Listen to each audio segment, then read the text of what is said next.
política, con la democracia. Buenos días. Vamos a iniciar. Son las 10:10 de la mañana. Vamos a dar inicio. Se van conectando, le vamos a ir dando entrada a los periodistas que se vayan conectando en los sucesivos minutos, pero en aras del tiempo y para agradecer la puntualidad de los que nos acompañan, entonces desde ya vamos a dar inicio a esta rueda de prensa. Tenemos desde el Observatorio Venezolano de Libertad Sindical que darle la bienvenida y el agradecimiento, como siempre, por acompañar, por ser tan receptivos a nuestra invitación a acompañarnos en la mañana de hoy. Que vamos a tocar el tema Mesa de Atención Social, que debe impulsar un acuerdo por el trabajo productivo en donde se vea una protección social y la libertad sindical. Con nosotros va a estar la doctora Jacqueline Richter, profesora de la Universidad Central de Venezuela, conocida, directora general del Observatorio Venezolano de Libertad Sindical, y el señor José Elías Torres, secretario general encargado de la CTV. Les agradecemos, por favor, si pueden apagar los micrófonos y las cámaras durante, principalmente el micrófono, durante la participación de nuestros expositores de la mañana de hoy. Primero ellos cada uno va a tener unos 10-12 minutos de intervención y luego se les dará un tiempo para hacer preguntas en vivo usando su micrófono y su cámara o si quieren pasarla por el chat. Sin más preámbulo, le damos la bienvenida entonces a Jacqueline Richter, que ya está aquí con nosotros, y de seguida vamos a tener después de sus palabras al señor José Elías Torres. Jacqueline, adelante, bienvenidos y gracias. Bueno, muchas gracias al Observatorio Venezolano por este tronco de iniciativa de tratar de alguna medida que el tema laboral ingrese en la agenda de negociaciones que se están desarrollando en México y en la Mesa de Asuntos Sociales. Desde el Observatorio, desde el inicio de las negociaciones, consideramos importante que el sector laboral, que el sector sindical tuviese voz. Por eso promovimos esta rueda de prensa conjuntamente con José Elías, gran amigo, secretario general encargado de la principal central sindical del país, la Confederación de Trabajadores de Venezuela. ¿Y por qué considerábamos que una mesa de asuntos sociales debería tener como eje el trabajo? Por varias razones. Modestia aparte, creemos que el movimiento sindical tiene mucho que aportar en cualquier proceso de negociación. Nosotros siempre decimos que el sindicato nace con un gen de negociación. Uno puede estar muy enojado con el empleador, uno puede estar en huelga y nunca se para de la mesa de negociaciones, ¿sí? Nunca uno termina de romper. ¿Por qué? Porque sabe que la única forma de solucionar el conflicto es conversando. Entonces, el movimiento sindical tiene una experiencia propia en negociaciones que puede servir, porque además, y eso José Elías lo sabe mejor que yo, cuando la cosa se pone muy complicada, uno empieza por las cláusulas más light, más suaves, las que nos van permitiendo llegar de acuerdo para llegar a la dura, que normalmente el tema salarial y algunos beneficios importantes. Entonces, la idea de negociación siempre ha sido como central. Y desde el movimiento sindical siempre se ha dicho que la emergencia humanitaria compleja no puede desvincularse de la destrucción del empleo productivo, del hecho que los trabajadores no tengan salario. Hoy lo que gana un trabajador, usted puede darle el nombre que quiera, pero eso no es salario. Y al no haber salario, que era el principal mecanismo que existe para la redistribución de riqueza y bienestar, obviamente las cosas iban a empeorar. Y al desaparecer la negociación colectiva, ¿qué desapareció? Los HCM. O sea, yo me acuerdo cuando yo era la abogada del sindicato de la prensa. A veces me mandaban a las asambleas y los trabajadores me decían, profe, mire, no se afinque tanto en la cláusula de aumento, pero sí afínquese mucho en el HCM, que nos aumenten la cobertura, a ver si usted puede conseguir que además de la familia, de la esposa y los hijos, yo tengo a mi mamá, a ver si pagando una cuota extra yo puedo meter a mi mamá. Entonces siempre el tema de la salud estuvo en el centro de la negociación colectiva. Siempre. El tema de la alimentación también estuvo. El salario jurídicamente se le denomina obligación alimentaria. Por eso tiene una serie de protecciones. Tiene la protección que es inembargable. ¿Por qué? Porque cumple funciones básicas para satisfacer las necesidades alimentarias, las necesidades de recreación, las necesidades culturales de el trabajador y su grupo familiar. De ahí que pensamos, y en cierto sentido estamos contentos, por decirlo, a pesar de que a lo mejor la palabra suena rara, pero vemos con un buen augurio que el acuerdo de ayer de la Mesa de Asuntos Sociales, el acuerdo de la mesa de negociación, fue privilegiar la consulta a los actores sociales sobre cómo abordar los temas sociales, cómo abordar el tema de la emergencia humanitaria compleja en sus dos áreas, alimentación y salud. Pero cuando dice la mesa y cuando dice gobierno y oposición, vamos a consultar, y ahí probablemente José Elías puede decirlo más propiamente desde la perspectiva de las organizaciones sindicales. Vamos a consultar o vamos a incorporar. Hay una mesa de asuntos técnicos, hay una mesa social que va a estar representado los partidos políticos, pero también creo que llegó la hora de abrirle un espacio a los que saben, a los que cotidianamente viven la destrucción completa del aparato productivo, viven los problemas en torno a la libertad sindical. Por ello, creo que hay una agenda pendiente que pudiese ayudar. Creo que comenzar a discutir, avanzar en la reconstrucción del país y comenzar con cómo logramos pensar en empleo productivo con protección social, cómo logramos que lo que dijo la Comisión de Encuesta de la OIT, por la reconciliación nacional con justicia social, comience a ser realidad. Ahí, en las recomendaciones de la Comisión de Encuesta, hay un programa.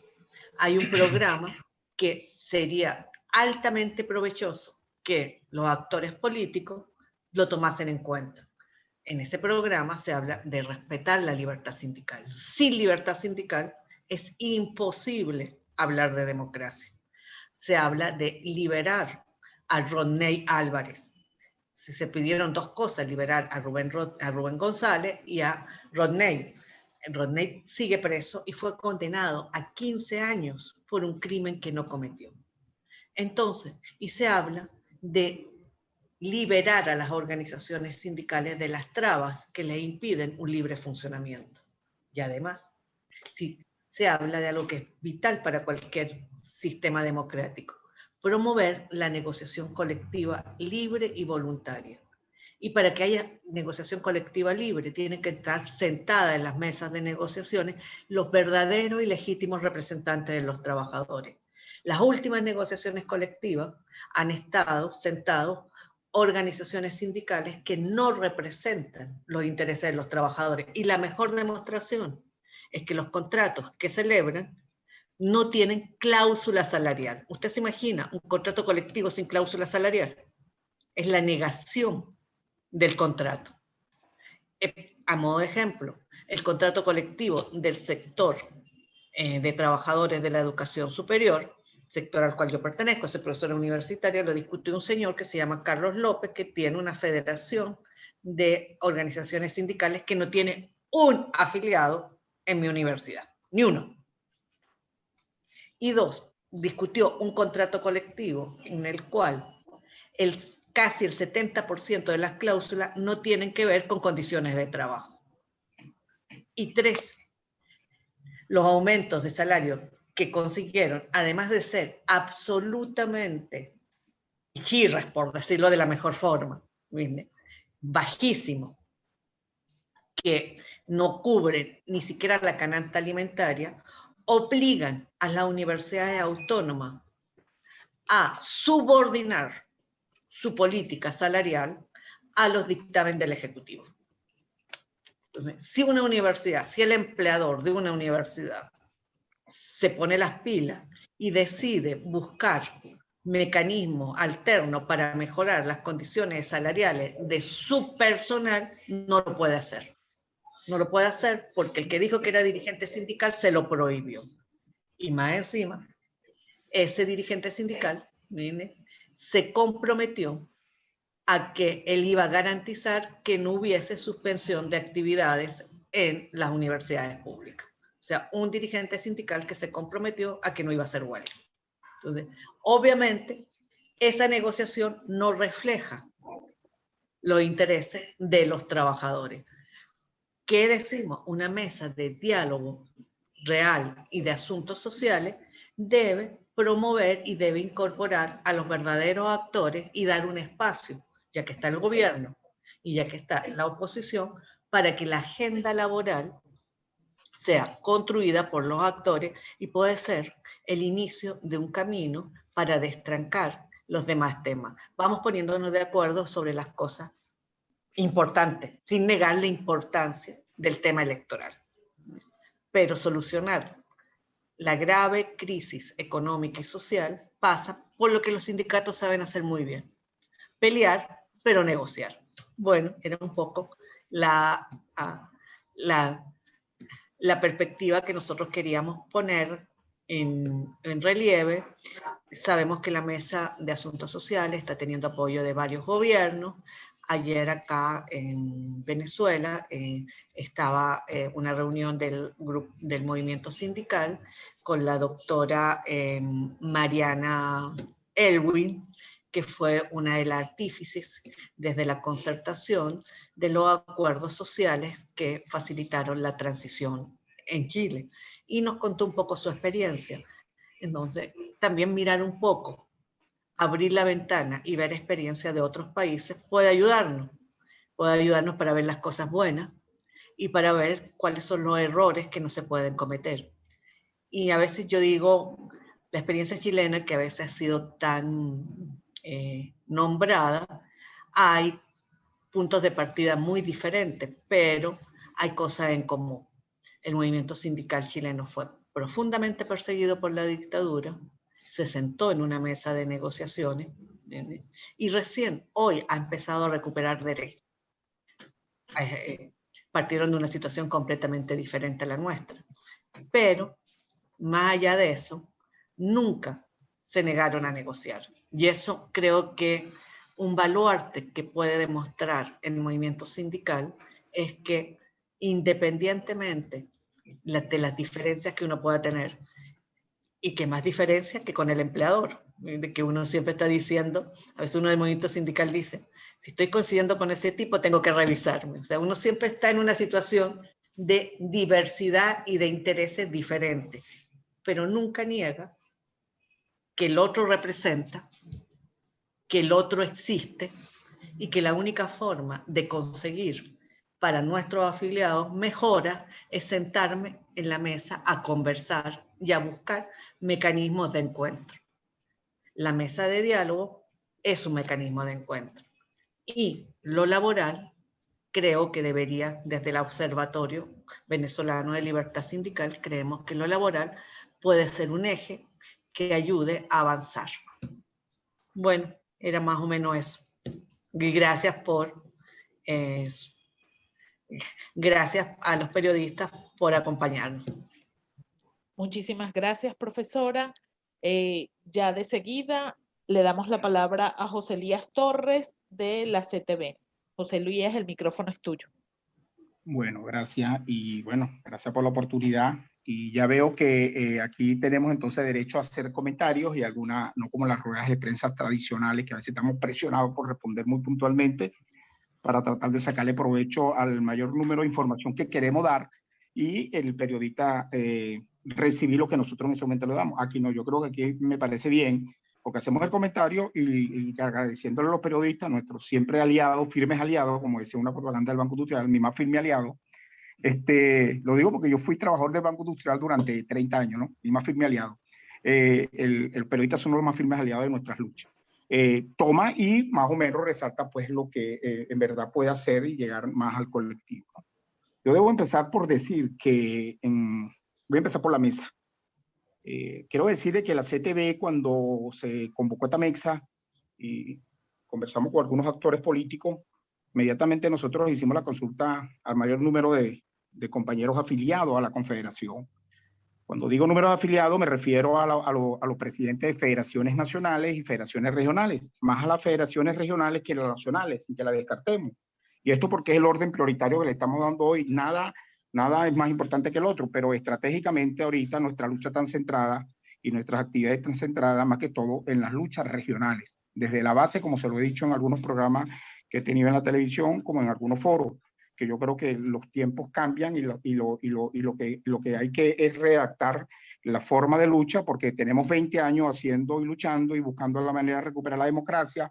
Mucha gente equivocadamente dicen que hay que luchar para volver otra vez a lo que mismo tenemos que recuperar. Y yo digo, ni lo de antes, mucho menos lo de ahora, tiene que ser mucho mejor, porque si no podemos volver a cometer los mismos errores en el futuro.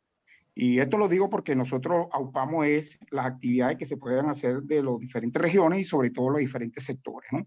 En primer lugar, la Confederación de Trabajadores juega el rol que debería haber tenido siempre y creo que hoy más que nunca que lo que puede ser es una expresión política del movimiento sindical. Entonces, esas inquietudes, bueno, condensarlas y buscarla de manera de llegarle, hacerla llegar donde tiene que llegarle, que muchas veces los sindicatos de base pues no tienen acceso a ese tipo de escenario donde se puede tratar de dirimir los grandes problemas de los trabajadores. Ejemplo, lo que hemos hecho nosotros en la OIT. Ejemplo, pues toda esa serie, esa calamidad de persecuciones que hemos tenido durante los últimos 20 años, pero se ha acentuado más desde el 2012, 2013 para acá. Y no que anteriormente no existía, pero peor ha sido de 2012, 2013 para acá. Y resulta de que todas esas luchas las hemos condensado. Logramos condensar entonces a una concentración de problemas, teniendo el primer éxito en el 2014, enero de 2014. Por cierto, Jacqueline jugó un papel bastante importante ahí cuando nos ayudó a recopilar toda esa información y muy técnicamente la expusimos a una comisión de alto nivel que vino de la OIT y a los 3 meses teníamos una respuesta contundente contra el régimen, donde hubiera una serie de observaciones y exigencias que tenía que cumplir el gobierno, pero en total de los casos el gobierno igualito no le paró. Después ahí se dio la idea de manejar entonces la función de la comisión de encuesta.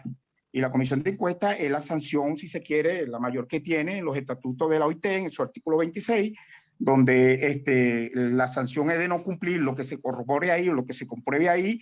La última instancia sería ir, según el artículo 33 de la Constitución de la OIT, y al Tribunal de Justicia de la Haya. Pues ya lo máximo, si el gobierno o los gobiernos que desconozcan eso, pues se niegan a revisar o a acatar las recomendaciones y decisiones que lo da el informe de la Comisión de Encuesta. En este caso de Venezuela, pues así se dio, y en un documento de 53 páginas, conocido por todos, 250 y pico páginas, 253 páginas, ahí está prácticamente la historia de la persecución, la respuesta que se le está dando y las recomendaciones y exigencias que el gobierno, la comisión de encuesta calificada, muy altamente calificada, pues le hace el gobierno venezolano, que hasta este momento no le ha dado cumplimiento sino a 2 nada más.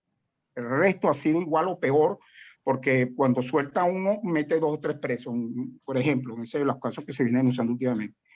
Eso significa que esto está vigente totalmente, y en lo que acaba de decir Jacqueline, pues hago mención de esto, porque nosotros creemos que en esta mesa de diálogo, compartiendo los principios de diálogo, de reuniones que ella dice, para no perder tiempo en eso, porque es verdad, yo soy de lo que pienso también, de que el hecho que uno como dirigente sindical, y así lo he hecho cuando fui presidente de la Federación Bancaria, El hecho de que logremos que el patrón se siente con nosotros ya prácticamente ya es parte, éxito de la discusión. Lo que salga de ahí es la habilidad de cada quien o la presión o lo que tú tienes atrás que te respalden para que logres el objetivo que quieres. Y en eso puedo decir, y me perdonan la modestia, nosotros desde la Federación Bancaria, y lo sabe Felipe también, hemos sido exitosos en eso. Hemos logrado prácticamente casi la mayoría de los objetivos que nos hemos trazado cuando estamos en las luchas sindicales bancarias. Y es importante entonces el sentarse. El sentarse es el primer objetivo. Claro, y tener los argumentos y tener gente habilidosa que permitan, porque esa discusión nos permite avanzar en lo que queremos. En este momento hay la mesa de, como le estoy diciendo, política. Nosotros como organización, habiendo hecho la consulta, somos una organización plural. Como tal, tenemos que oír varios sectores, ¿no? Algunos que estaban radicalmente en contra de participar o darle el apoyo a esa mesa, otro que hay que hacerlo porque hay que seguir trabajando en función de buscar salida, y afortunadamente se impuso lo que creo yo que es lo más sensato. No vamos a ir a estar aupando, pero tampoco vamos a estar condenando ni satanizando el hecho de que se dé esa mesa o se participe o no en un proceso de elecciones de diputado o algo, porque ese es un trabajo netamente político y ese no es trabajo nuestro. Nuestro trabajo es social, sindical, reivindicativo y tratar de reivindicar la autonomía del movimiento sindical. Pero no significa que no seamos actores políticos. Lo que no somos actores políticos partidistas, que es otra cosa. Entonces nosotros sí jugamos a que cualquier intento de buscar soluciones en una mesa de discusión, pues por lo menos hay una esperanza de que podamos tener un objetivo y un resultado final favorable. Apostamos a eso. Todavía con alguna reserva en lo personal la tengo, y últimamente con lo que se ha venido dando la tengo más, pero eso no significa que no esté apostando a que haya éxito o que se pueda avanzar en esas discusiones que se están dando en este momento. De ahí entonces paso a lo siguiente. Ya en la última discusión salió un documento, porque tengo entendido que hay derecho a preguntas, y ahí nos ayuda a aclarar un poco más algunas cosas que se nos pueden pasar. Salió el manifiesto, una comunicación el día de ayer, creo que fue el día de ayer, ¿no, Jacqueline? Se llama el comunicado número 3, ¿no? Y lo he revisado al revés y al derecho, y estando de acuerdo en gran parte de este comunicado, debo señalar que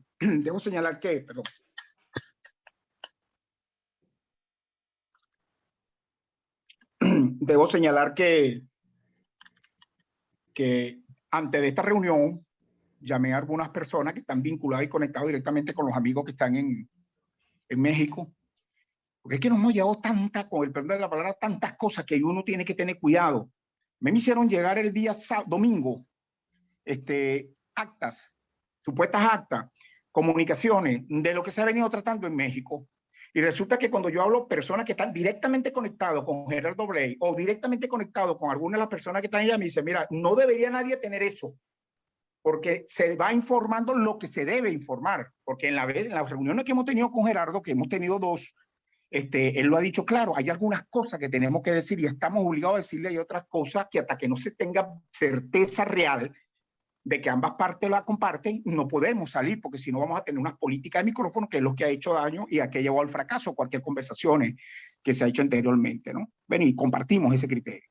Entonces, cuando salió esto, yo llamé a 2 personas que sí que están vinculadas con esto y me dijo, no, si esto es oficial, porque esto lo publicó, tengo entendido que inclusive la Cancillería de Noruega. Ya, perfecto, entonces ya puedo hablar de eso, porque hoy depende de eso, era que yo me iba a referir a esto con la intensidad como lo estoy haciendo en este momento, viendo de que ya hay una manifestación de intención, y la cual, está bien, la compartimos, pero que quede claro, y aquí sí debo ser bastante claro en esto, que ahora nos queda a nosotros analizar, porque aquí en el documento dice consultar, y no es lo mismo consultar que incorporar a los sectores sociales en la discusión.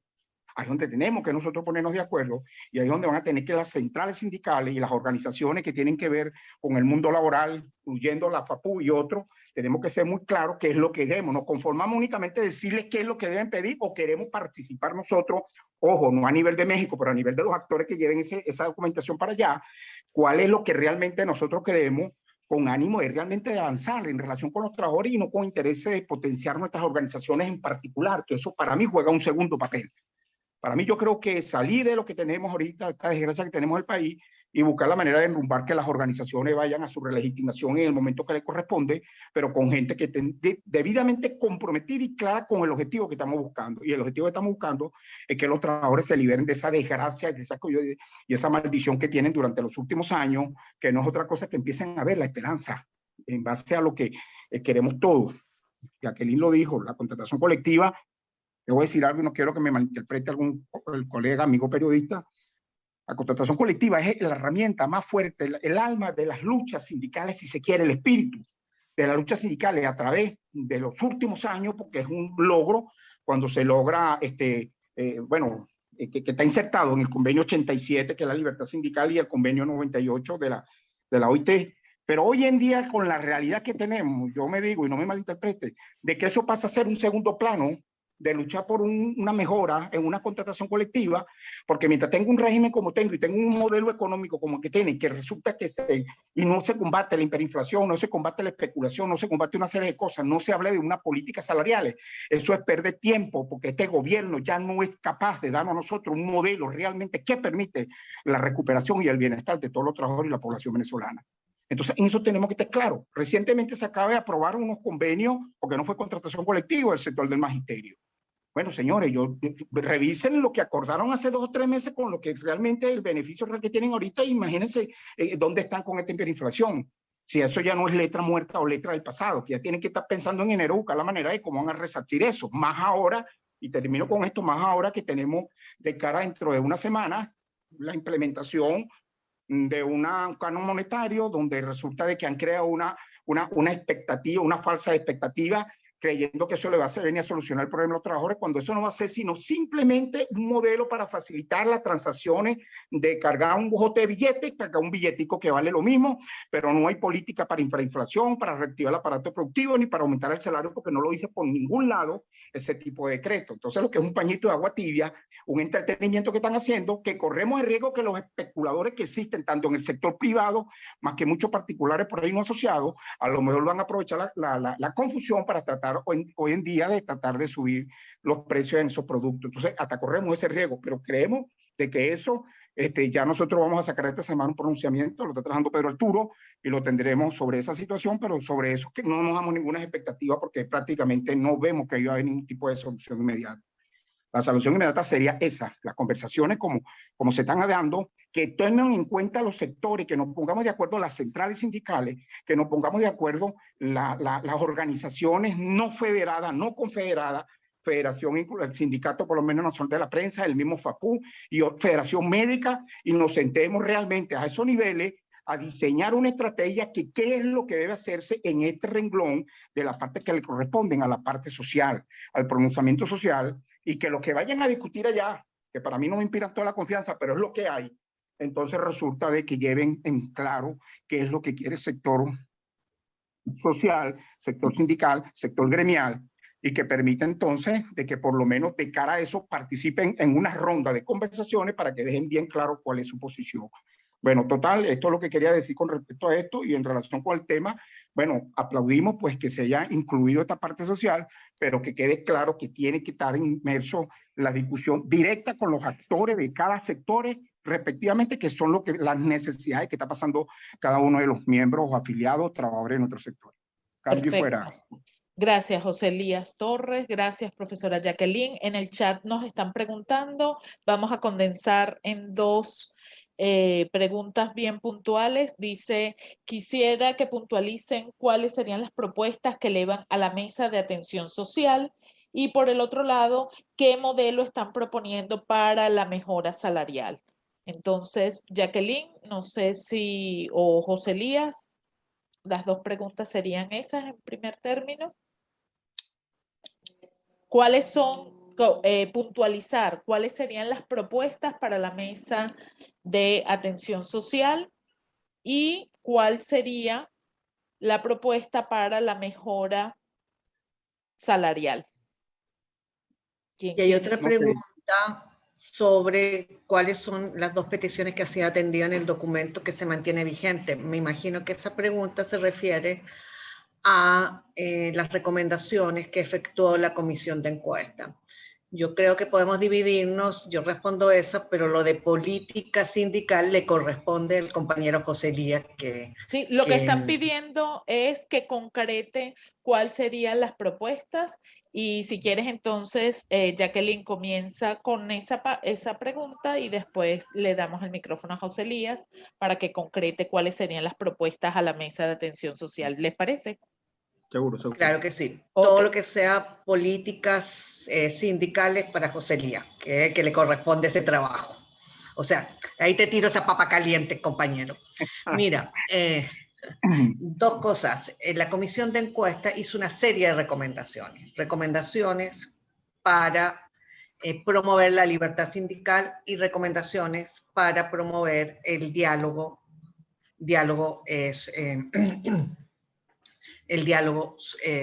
social. Desde el movimiento sindical, y ahí sí puedo decir lo que creo que estamos de acuerdo, todas las organizaciones han hecho como suyas las propuestas de la comisión de encuesta. Las recomendaciones de la comisión de encuesta, todas las organizaciones sindicales las están promoviendo porque tienen que ver con liberar a dirigentes sindicales, generar políticas consensuadas en torno a la fijación del salario y en torno al modelo productivo. Unas famosas mesas de diálogo en el que el gobierno se debe comprometer al diálogo social. Entonces, una de las peticiones que siempre se ha hecho es que se cumplan las recomendaciones de la comisión de encuesta. Y ahí José Elías puede como actualizarnos más qué va a pasar en el próximo Consejo de Administración de noviembre. ¿Y cuáles son las dos que se han cumplido? Bueno, más o menos se han cumplido. La comisión de encuesta le recomendó al gobierno que dejara de negar a las organizaciones el registro sindical. Y había una solicitud desde el 2015 de la central sindical así que se le reconociese como central sindical y no lo habían hecho. Entonces, uno de los cumplimientos, después de 5 años de efectuada la solicitud, 5 años, más de 5 años, fue darle el reconocimiento a la central sindical así como central sindical. Y el segundo cumplimiento es un cumplimiento a medias. ¿Por qué? La comisión de encuesta solicitó la libertad plena de Rubén González y Rodney Álvarez. A Rubén lo condenaron a 5 años y 9 meses por un tribunal militar y después, graciosamente, el Estado le dio un indulto. O sea, un dirigente sindical quedó con antecedentes penales. Y Rodney, en vez de liberarlo, lo condenaron a 15 años por un homicidio que no cometió y los abogados, e inclusive hasta el propio fiscal, le costaba hacer las conclusiones porque en el expediente no había ningún elemento que vinculase a ese trabajador con ese homicidio. Entonces, esas son las dos cosas. Desde el movimiento sindical siempre hemos dicho, de ahí creo que José Elías puede corregirme si me equivoco, que lo que dijo la comisión de encuesta no es para que lo pongan en papelitos ni para que se sienten a subrayarlo en forma conjunta ni para sacarse fotos. Es para hacer una agenda concreta, real, de pasos por paso de cumplimiento. Primero, liberar a las organizaciones sindicales de esa gran camisa de fuerza que es el Consejo Nacional Electoral. El Consejo Nacional Electoral, la comisión de encuesta nos dice, mire, vamos a ver cómo participa. No, tiene que salir de las elecciones, tiene que salir y tiene que salir ya de las elecciones sindicales y que cada organización sindical haga sus elecciones como su comisión electoral las organice. Esa fue una petición. 2, derogar todas las disposiciones que han permitido meter preso a dirigentes sindicales. Ahí está Eudis Llero preso, está Segarra preso. ¿Por qué? simplemente por defender los derechos de los trabajadores petroleros y lo han acusado hasta de terrorismo. Entonces, derogar todas esas disposiciones que criminalizan el ejercicio de la libertad sindical y establecer mesas de diálogo verdaderas, no parapetos. Verdadera significa una agenda concreta con temas concretos. No puede ser que diga voy a sentarme al diálogo y al acto siguiente vengo el gobierno y hago una mesa de negociación colectiva con organizaciones sindicales del sector salud, donde los principales sindicatos, FETRASalud y SUNESA, no están. Es decir, ¿qué cumplimiento está haciendo? O firmar un acuerdo con los sindicatos de educación, como dice Lía, con una inflación galopante que hace que las 4 lochas que consiguieron en menos de 2 meses no valgan nada. Entonces, un poco es por eso. Bueno, José Lía, la papa caliente es tuya. Sí, voy a empezar por lo último que tú dijiste.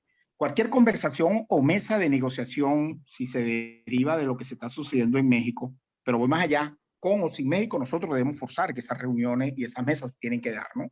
Si va con una orientación que viene allá porque ya está conversado a esos niveles, bueno, bienvenido sea, porque ya hay, como se dice, una ruta que se está señalando, ¿no? Y lo que hay que llevar es el ingrediente para que esa ruta funcione como debe ser.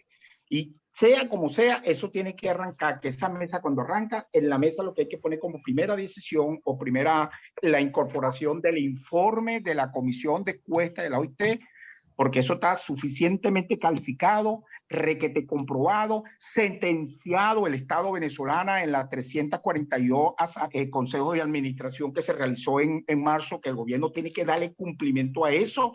Y el gobierno lo que tiene que decir cómo le va a dar cumplimiento a eso, que entre los señalamientos que tenemos ahí abarcan el convenio 26, que el convenio 26 ustedes saben que se trata de la consulta y las conversaciones tripartitas del salario mínimo, cómo se va a establecer el salario mínimo, cómo se van a poner en esas condiciones, el sector empresarial, empleador, sector trabajador y el gobierno. El 87, que es la libertad sindical, que además de los procesos de elecciones que se acaba de referir Jacqueline, también tiene que ver la cuestión de los presos, detenidos, persecución, intimidación, de diferentes formas que han tenido con la dirigencia sindical y gremial. Y el convenio 144, que es la consulta tripartita, que no se hace porque cuando la consultan resulta que ya hacen el hecho y después dicen, hicimos esto o está de acuerdo en hacer esto, pues, y viene siempre a veces ya extemporáneo, cuando ya el hecho se ha sucedido. Bueno, esos 3 convenios abarcan toda esta gama de problemas que nosotros estamos conversando y que en este momento es por lo que estamos luchando. Casi el 70% de la problemática,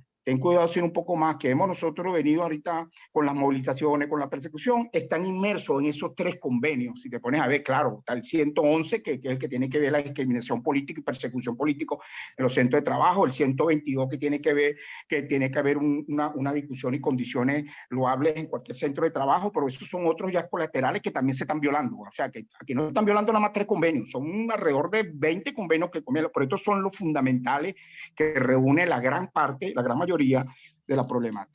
En cuanto a la pregunta específica que tiene que ver qué política tenemos o qué estrategia tenemos nosotros para la cuestión de la política salariales, porque comparto lo que dijo la compañera Jacqueline en relación con eso y ratifico, en la mesa de conversaciones, de negociaciones, que a bien se llegara a convocar, en la mesa tiene que arrancarse es con el informe de la Comisión de Encuesta, porque ahí es donde está reunido todo las violaciones que se han venido dando en Venezuela durante los últimos años y abarca todo esto que estamos hablando. En cuanto a salario, mire, está claro de que en primer lugar hay 3 herramientas que tienen que también estar en esa mesa. Y eso por lo menos lo ha dicho la CTV. Y por eso de ahí debo explicar un poco el por qué nosotros no nos hemos sentado en una convocatoria que se están haciendo ahorita desde el Ministerio de Educación, que vienen haciéndose para un supuesto diálogo. Un diálogo que no tiene nada que ver con el que se señala en la comisión de encuesta, porque debe estar presente el representante de la OIT, que eso es lo primero que se dice aquí y lo primero que acordamos y lo primero que aceptamos nosotros, porque no creemos en el gobierno, necesitamos un testigo de sección o alguien que garantice y se le haga seguimiento de que estos convenios que se hayan haciendo y acuerdos que deben haciendo, haya alguien a esos niveles internacionales que lo hagan cumplir. El OIT vendría haciendo un papel como el gobierno de Noruega, por ejemplo, diría yo, pues se me ocurre ahorita en este momento, epa, se está haciendo esto, epa, ¿qué pasó? Eso no fue lo que se acordó, esto es lo que tiene que cumplir, esta cuestión, algo así más o menos lo que creo yo que vendría a ser el papel de la OIT cuando a bien debamos sentarnos en el momento que el gobierno decide un momento dado sentarse a revisar eso. Primero tiene que arrancarse eso, y ahí hay tres aspectos que tienen que ver con lo del salario. No voy a entrar en la cuestión que sabemos que tiene que haber productividad, tiene que haber conversaciones con los sectores empleadores, tiene que revisarse la política, aquí no alcanza el salario, no voy a estar hablando de que si es dolarización o es la cuestión de cuál tipo de divisa, en fin, pues eso ya lo sabemos. Lo que digo es cómo llegar a eso. ¿Cómo llegar a eso? Bueno, está establecido en tres instrumentos. Uno, Constitución, artículo 91 de la Constitución. Eso no amerita discusión porque, perdón, se está comiendo picante. Artículo 91 de la Constitución, que te establece que el gobierno está obligado a garantizar a los trabajadores y trabajadoras del sector público y privado un salario mínimo vital que será ajustado cada año tomando como una de las referencias el costo de la canasta básica. Toma como referencia la canasta básica. Y la canasta básica, si la canasta alimentaria está alrededor de $300 mensual, la canasta básica debe tener un promedio de casi un 50-70% por encima de la canasta básica. ¿Y qué salario tenemos nosotros ahorita? A duras penas llegamos, creo que a $3 mensuales, que lo llega el salario, y estamos muy lejos de cumplir ese mandato de la Constitución. Para empezar, sin OIT y sin Mesa de México, supuestamente si te voy a hacer un gobierno responsable, estuviera discutiendo, no voy a decir que pagando los $300, pero discutiendo en función de lo que establece el 91.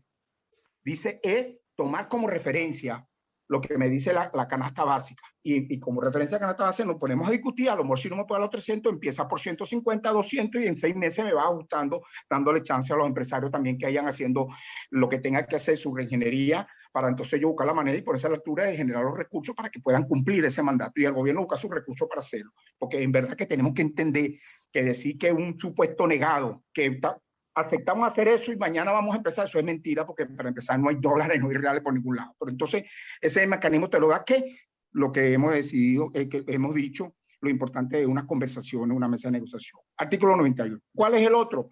Bueno, señor, el salario mínimo tiene otros instrumentos que está obligado como régimen, como gobierno a cumplir, lo que es el convenio 26, que dice que las tres partes se tienen que poner de acuerdo para establecer el salario mínimo en base a lo que dice el artículo 91 de la Constitución.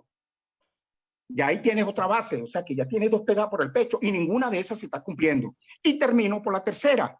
La tercera te dice que el Banco Mundial, el Fondo Monetario, te establece como base que aquellos países donde el ciudadano, el trabajador gane de menos de 1.90 centavos de dólar diario, que son $57 mensuales, es considerado como pobreza crítica que están esos trabajadores y está el factor laboral. Entonces, si tomamos en cuenta eso, que es otro parámetro internacional y que tiene que ser tomado en cuenta en la base de una discusión, bueno, Venezuela, estamos hablando de los 57, repito, todavía estamos ganando menos de $3 mensuales. No estamos hablando que debe ser 57, porque con 57 tampoco le van a solucionar el problema al trabajador, pero por lo menos puede comer media quincena o puede comer una semana. Pero por lo menos una base de principio para sentarse, arrancar a una discusión en vía de ir en forma progresiva, no a largo plazo, sino a corto plazo y mediano plazo, buscar la manera de ir buscando de aliviarle la carga que tienen los trabajadores, que siempre son los que pagan la peor parte en este tipo de crisis.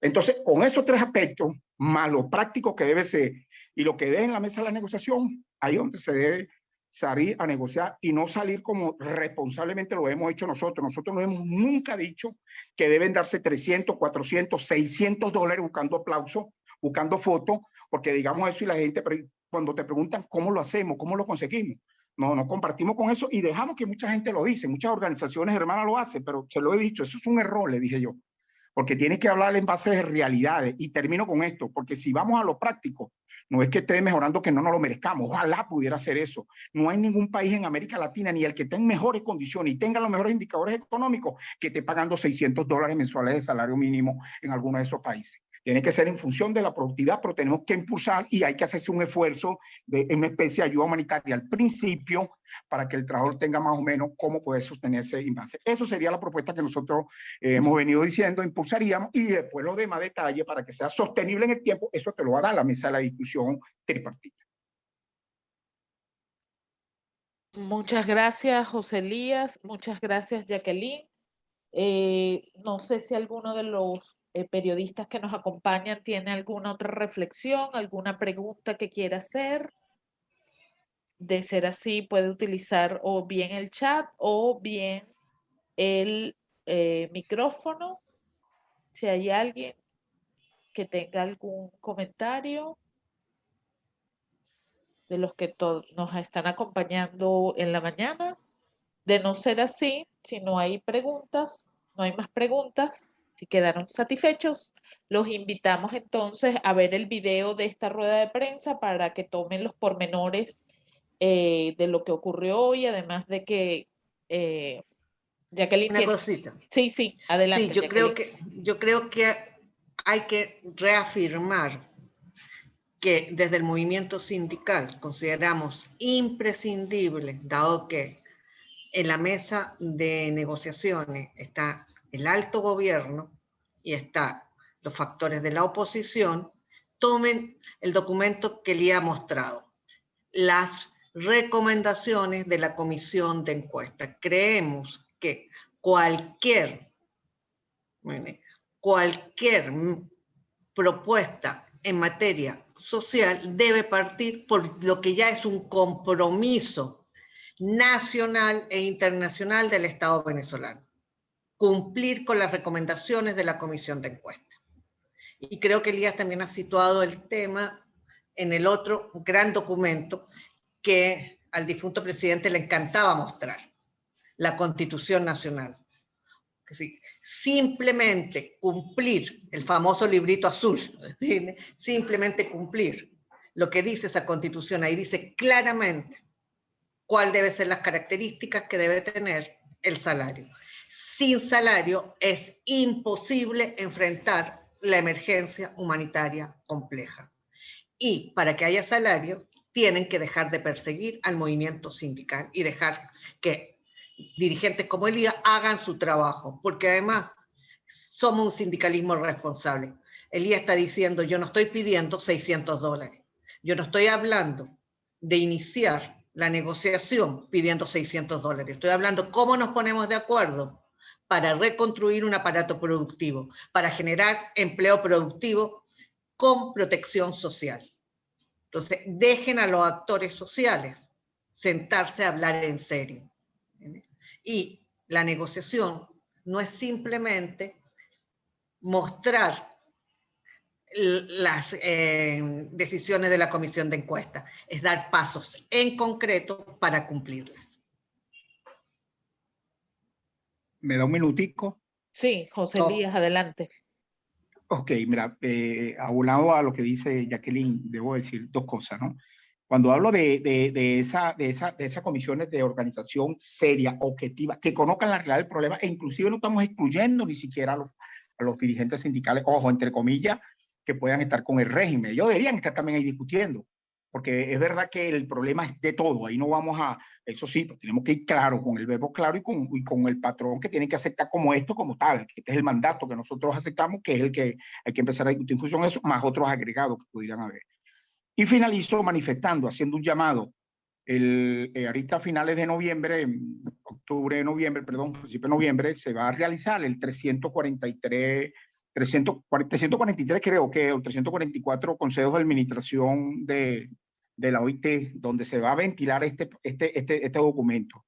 Y este documento que fue impulsado desde Fedecámara por todas las centrales sindicales que tuvimos que ir a debatir eso, allá presencialmente en el 2016, 2015, porque eso viene rodando del 2014, y se logró el objetivo del 2019, está ahí pendiente para que se le dé entonces, como se dice, ya la cuestión oficial, o lo acepta, que eso es lo que planteó el gobierno. Debo señalar que el gobierno en el 341 Consejo de Administración que se realizó en marzo, el ministro del Trabajo, que hoy en día es ministro de Educación, rechazó, que desconocía y que no está obligado a darle este cumplimiento. O sea, retando a la autoridad, retando a los organismos internacionales, ¿no? Eso es más o menos para que se den una idea de cómo se manejó eso ahí.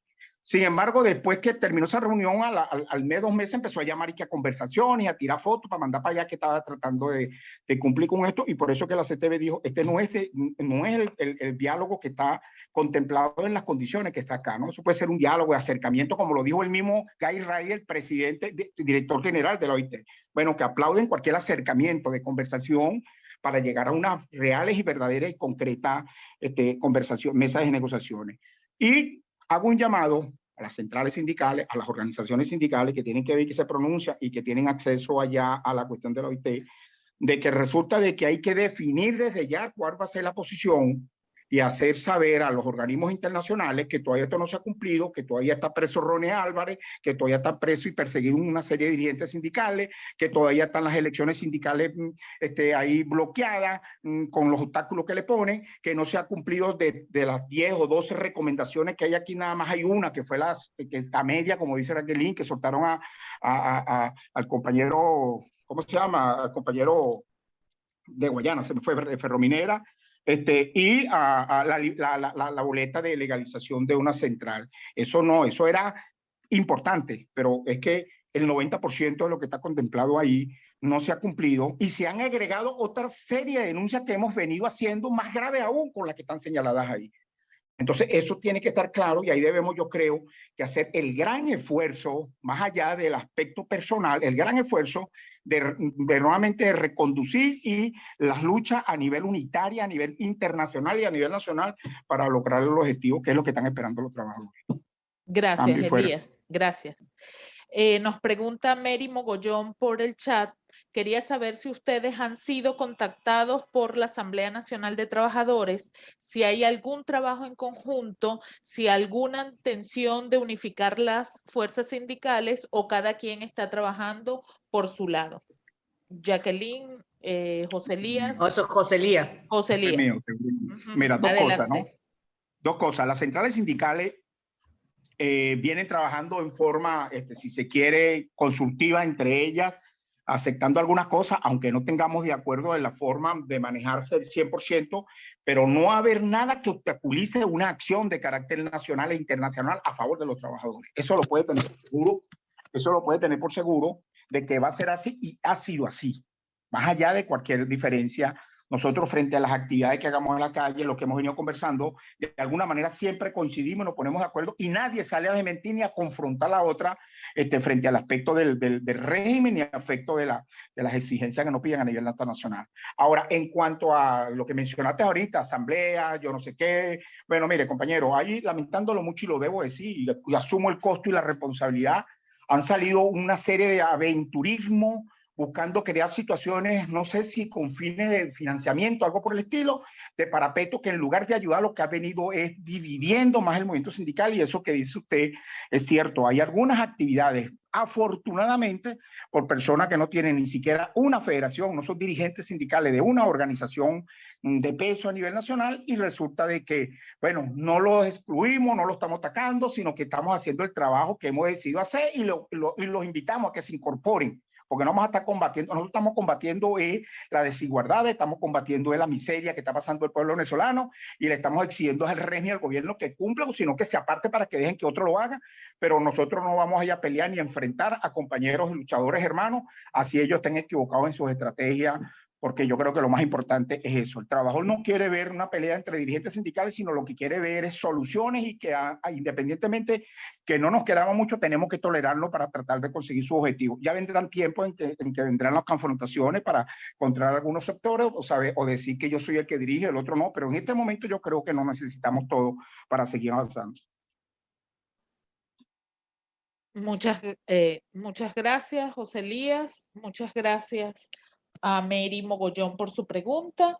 Quedan breves instantes, ya son pasadas las 11 de la mañana aquí en Venezuela. Si quieren hacer algún comentario, alguna pregunta, si no, como ya se les escribió por el chat, ustedes van a tener el video, ahí tienen para que nos sigan por YouTube. El Observatorio Venezolano de Libertad Sindical es una organización sin fines de lucro que lo que busca es el acompañamiento y la constante educación y sensibilización acerca de la libertad sindical.